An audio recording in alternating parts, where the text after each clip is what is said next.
Сәлем достар, мен сіздерге бүгін осы поршень жайлы айта кетейін.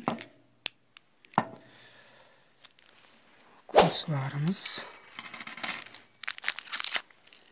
шпилкамыз, стопырымыз. Әдетте бұлар бірге сатылады, колсыларда бөлек сатылады. Бірақ осы колсы поршеньмен бірақ салған дұрыс. Мүмкіндік бар, цилиндрді да айырбастап жүрген дұрыс. Өйткені ең жақсы солай дұрыс болады. Міне сіздерге енді поршень салғанда, колсы поршень салғанда, колсыны салу үшін мына бірнеше нәрселерге көңіл бөлсеңіздер, яғни міне поршеньнің бүйірінде ана тесіктер болады. Мына жақ бүйірінде және мына жақ бүйірінде. Бұлар поршень жоғары төмен жылжығанда осыдан май шашырау арқылы цилиндрді және колсыларды майлап тұрады. Сондықтан мына колсының мынандай қоспалары осы екі бүйірге қарамау керек.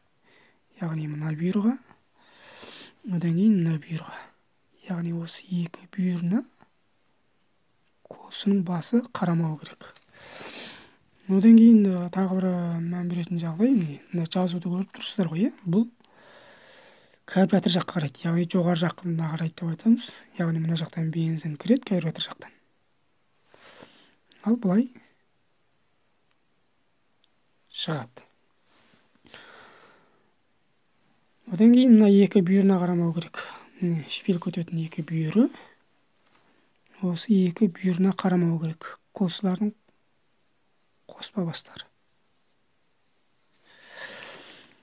Міне енді төрт бағытқа қарамау керек. Сонда бізге міне төрт колсын орнату үшін 1, 2, 3, 4. Міне осы төрт бағытқа қараса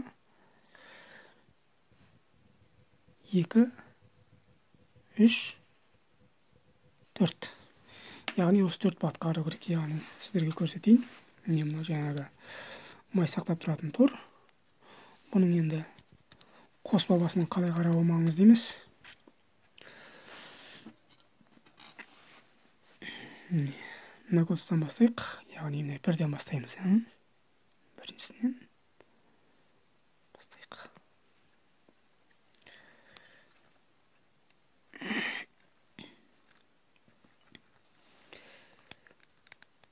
Бір.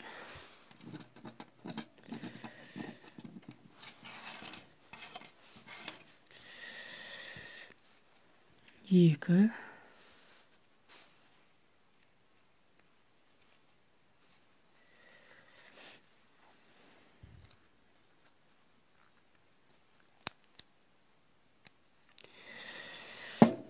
Ал енді 3 пен 4-ті салатын кезде біраз назар аударайық. Міне 3 пен 4-ті екеуі ұқсамайды. Біреуі кәдімгі қара, енді біреуі яғни біраз асылдау болып келеді. Асылдауы, яғни мынада қарағанда біреуі қара, біреуі ақ металл болып тұр ғой. Сол үстіге келеді де, мына қарасы астына келіп түседі. Өйткені біреуі асылдау, ол отқа, қызуға мықты. Оны бетіне саламыз. Ал мына үшіншісін салғанда міне мынада бір жазу бар. Бұл жазу негізі ер деп тұр ғой. Негізі үстіне қарап келген дұрыс.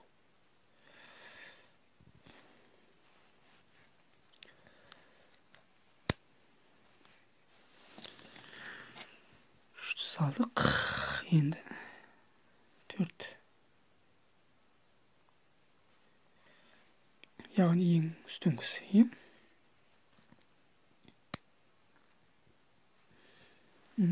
Болды. Колсы салған кезде осы 4 бағытқа қарасып салғандарыңыз дұрыс. Жақсы, келесі кездескенше. Қайырлы күн.